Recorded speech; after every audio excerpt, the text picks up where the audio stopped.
The Intelligence Agency Director William Burns has said that the Wagner Group chief Yevgeny Prigozhin's failed mutiny has exposed weaknesses in both the President Putin's system and Russia's own strategy as far as Ukraine is concerned. Speaking at the Aspen Security Forum, William Burns said that the CIA and other intelligence agencies are now taking advantage of current disaffection in and outside the elite in Russia. He further said that Putin is trying to buy time while he works out how to deal with Yevgeny Prighozhin. Now remember, Prigozhin was shown in a video on 19th of July welcoming his fighters to Belarus, telling them they would take no further part in the Ukraine war for now, but ordering them at the same time to gather their strength for Africa while they trained the Belarusian army. In the meantime, let's also play out that reaction of the CIA director. Putin is someone who generally thinks that revenge is a dish best served cold. So he's going to try to settle the situation to the extent he can. But again, in my experience, Putin is the ultimate apostle of payback. So I would be surprised if Prigozhin escapes further retribution for this. So in that sense, the president's right. If I were Prigozhin, I wouldn't fire my food taster.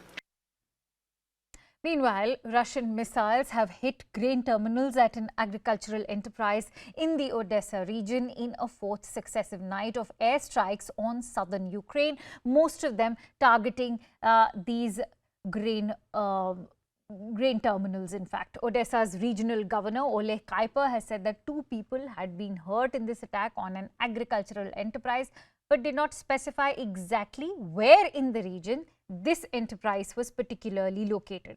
These strikes have followed a vow by Kiev to defy Russia's naval blockade on its grain export ports after Moscow's withdrawal from a UN-brokered Safe Sea Corridor agreement that happened earlier this week. Western leaders believe that this escalation is part of an attempt by Russia to evade and loosen sanctions over its invasion of Ukraine only by threatening a global food crisis. Here's a report.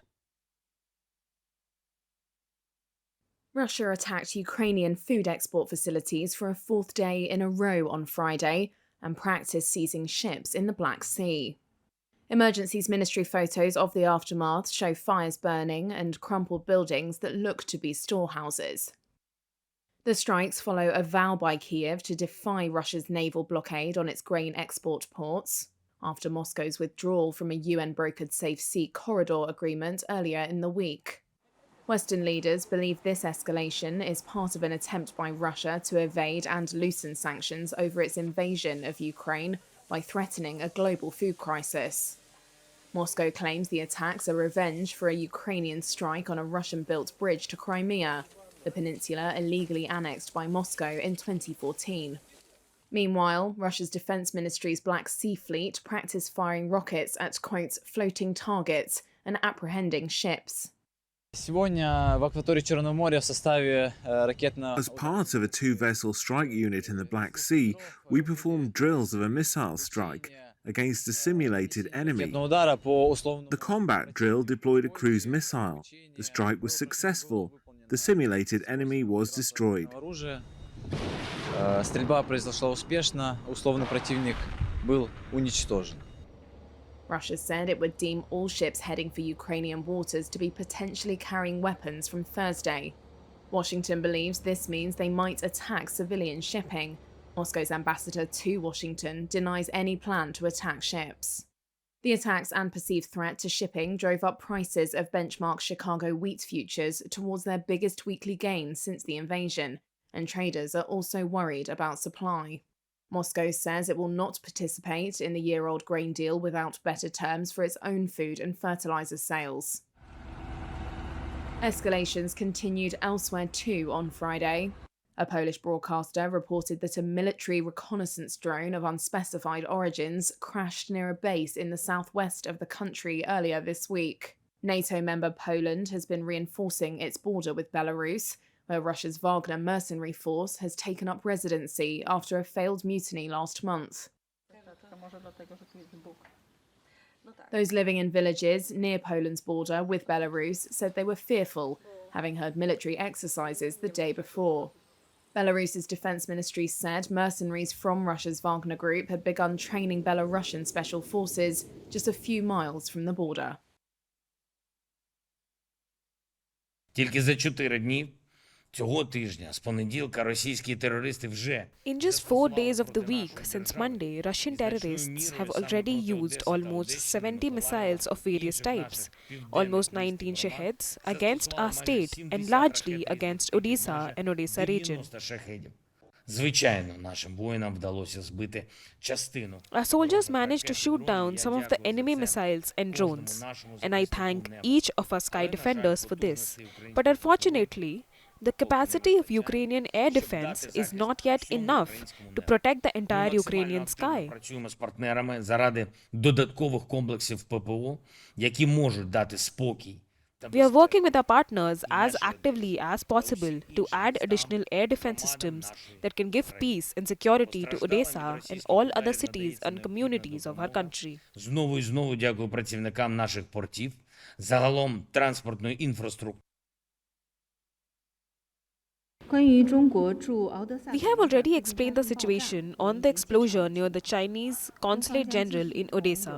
China will continue to maintain communication with relevant parties and take all necessary measures to safeguard the safety of Chinese institutions and personnel in Ukraine.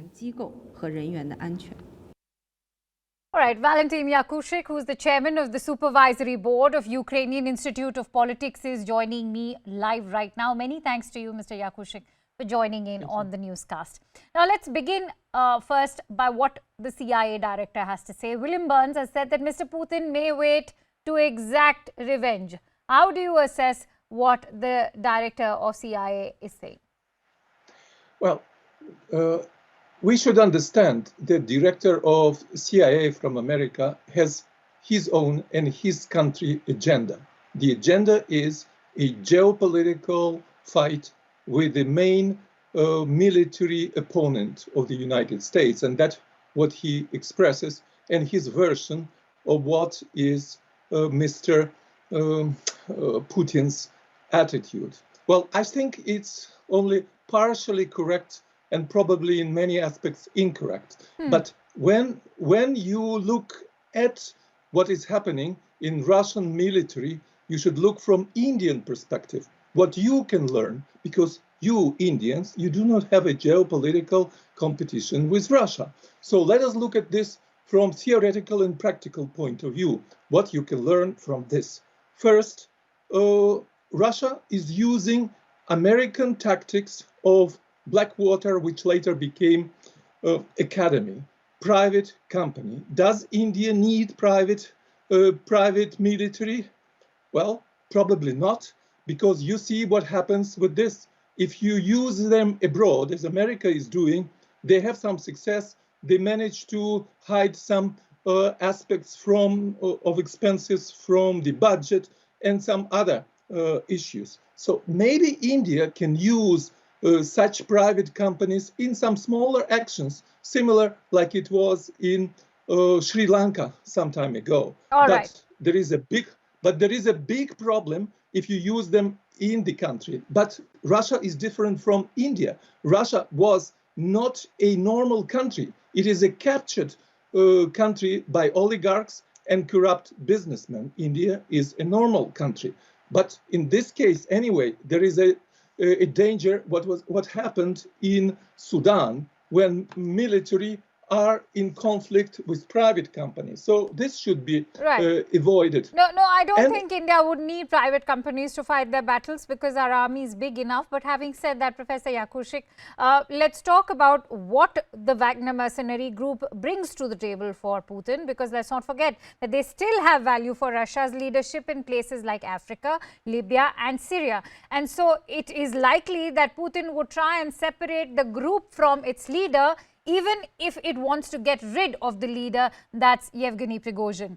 How do you assess the possibility of Putin only buying time to perhaps cling on to the Wagner group more than its chief?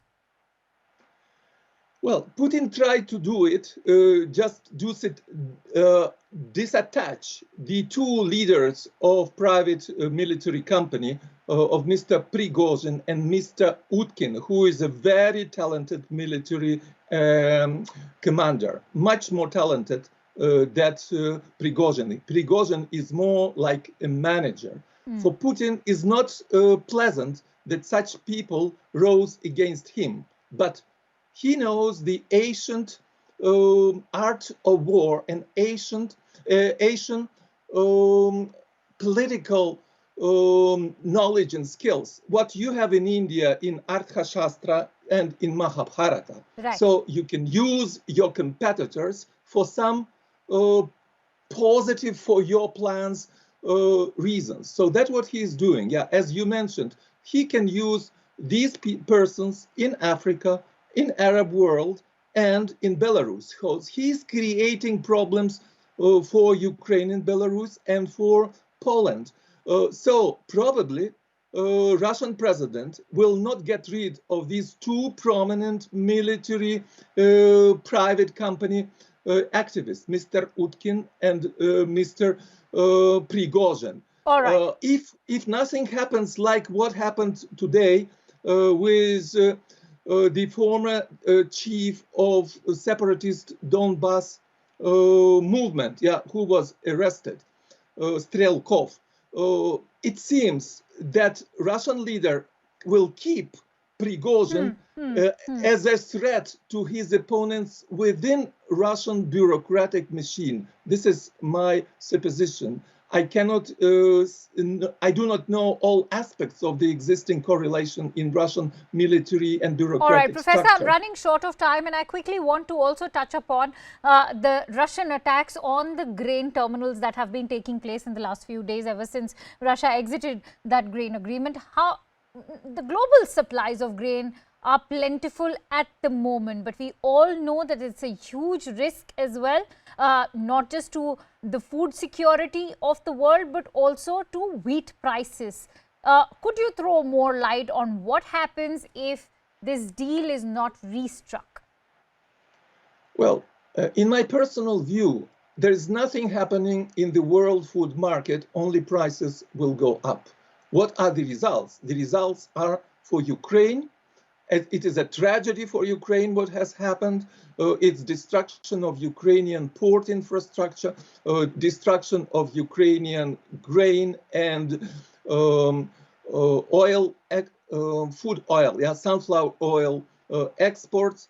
I think it was a big mistake that some small connections, some small concessions were not done to Russian corrupt oligarchs and corrupt Russian top bureaucrats. Because if SWIFT was allowed to their company to export Russian grain, and if there were some other concessions aimed at Russian exports of urea, of fertilizer, and of grain, right, they will not dare to attack Ukrainian ports. And the second who is suffering from this, besides Ukraine, it's Turkey, because Turkey was getting great incomes from this grain initiative. And yet it has not tried to usher in a new deal, because remember, it was Turkey along with the United Nations that ushered in that agreement that took place last year.